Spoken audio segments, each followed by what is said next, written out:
J-Start, jumpstart your Japan career. In today's video, Levi from Hawaii talks about his first job in Japan and his life living in a village of 600 people paying only $40 as a rent. He thinks teaching English might be just the best way to get started in Japan. True or false? Let's hear what he has to say. And the English teaching part of it was the worst part. Japanese is for nerds who like anime per month, and my rent was like 4,000 yen, like $40. Arigatou gozaimasu. So welcome to J-Star again. That's Kelvin. I'm a former Disney talent acquisition head for Japan, and I'm a former Amazon Japan HR. And I help early career professionals land their first job in Japan. And I'm with Levi today. Nice to be here. Thank you for having me, Kelvin. Tell people about yourself a little bit. I was born in Texas, actually, and moved to Hawaii at a young age. Grew up in Hawaii, in Maui, and then went to school in Boston. After that, graduated and came directly to Tokushima in Shikoku in Japan, middle of nowhere. And I was a jet for 2 years there. And after what's a jet? A jet is a English teacher, basically like government sponsored English teacher. And then after that, I studied Japanese because there's nothing to do really in a village of 676 people except for study Japanese. So kind of in order to survive, I learned it and then wanted to put it to good use. So moved to Tokyo, became a recruiter, did that for about 5 years, and then quit my job last year. Now I'm a coach. I do coach recruiters as well, and I do some consulting and mentorship, but primarily, yeah, a coach, and I also have another business in Hawaii with my brother doing recycling. So, oh, nice. Yeah. And who should reach out to you for coaching? Who should reach out to me? Yeah, really anyone who feels like they are kind of lost and understand yourself a little bit better. So kind of drilling into what are your values and what is kind of your purpose. For those of you who want to reach out to Levi, the link is in the comment. And also for those of you who are serious about starting their career and life in Japan, I have a free guide called 3 Ways to Land Your First Job in Japan. The link is also in the comments. How long has it been since you moved to Japan? Yeah, I mean, it's been 8 years, technically, but I've been kind of in and out a couple of times. How did your Japan story start? What got you interested, and how did you get started? I was in college, and I'd taken Spanish basically up until college, Right. because we actually had Japanese and Spanish offered in my high school in Hawaii. And I was given that choice, and I was like, okay, Spanish, Japanese.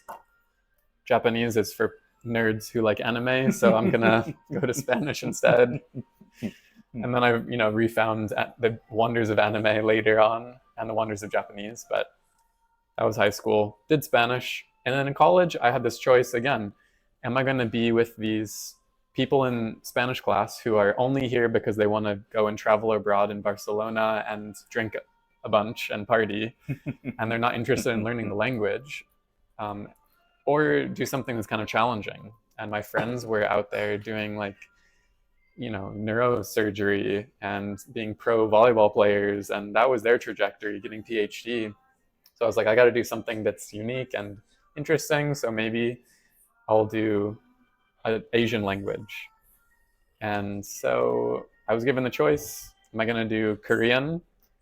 Maybe, but it's only offered once every other year. Chinese was offered every single day, but at 8 a.m. So as a college kid, I was like, okay, we're going to go with Japanese because it was 3 times a week and at 11 a.m. So that was my laziness that led me here. Wow. Well, you stayed with it. I came here with my dad and my brothers on a trip, and it was a really like impactful time. It was like right when my parents were getting divorced.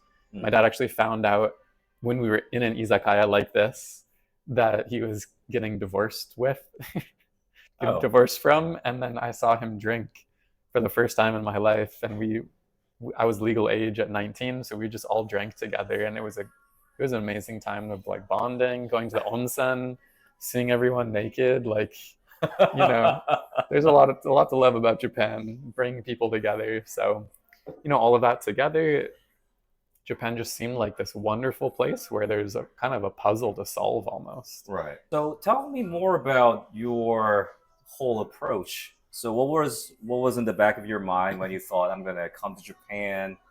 What kind of things have you tried, and how did you end up doing the English teaching? Mm. I actually studied abroad in college in my junior year. So I came and studied abroad at Sofia, Mm. Jochi, um, and I thought I was learning a bunch of Japanese. And I came back to my Japanese class, and I just had only learned shimoneta, like only dirty words that college kids will teach you. Shimoneta is like a dirty sexual joke.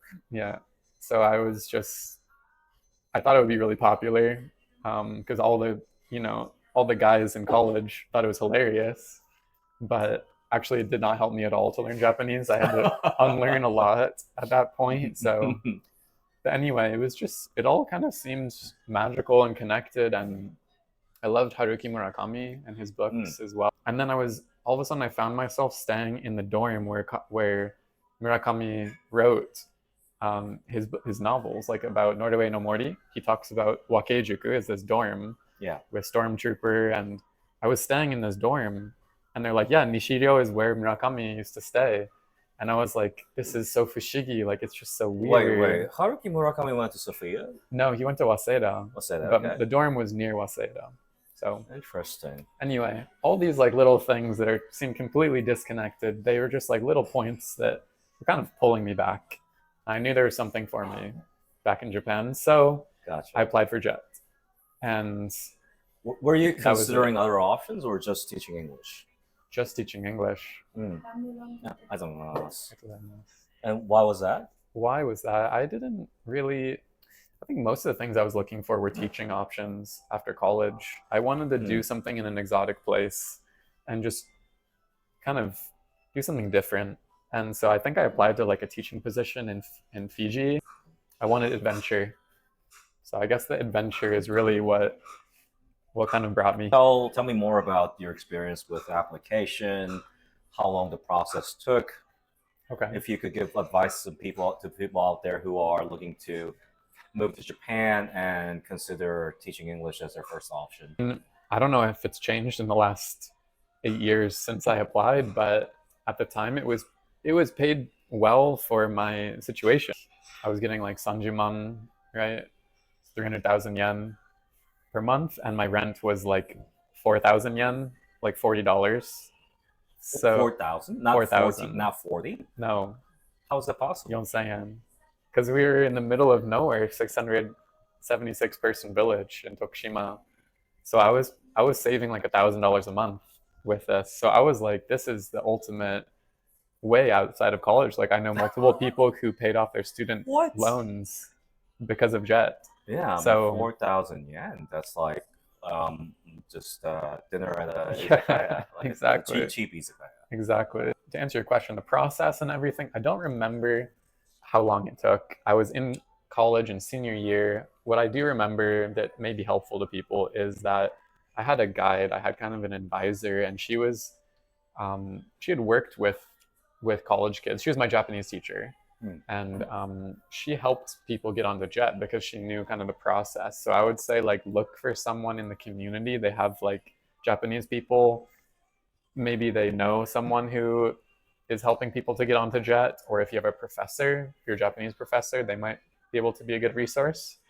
But yeah, connecting with someone who can, yeah, kind of coach or help advise you in some way, Sure. mentor you, and then yeah, with her help, I got the interview, and I was very passionate about it, and didn't look back.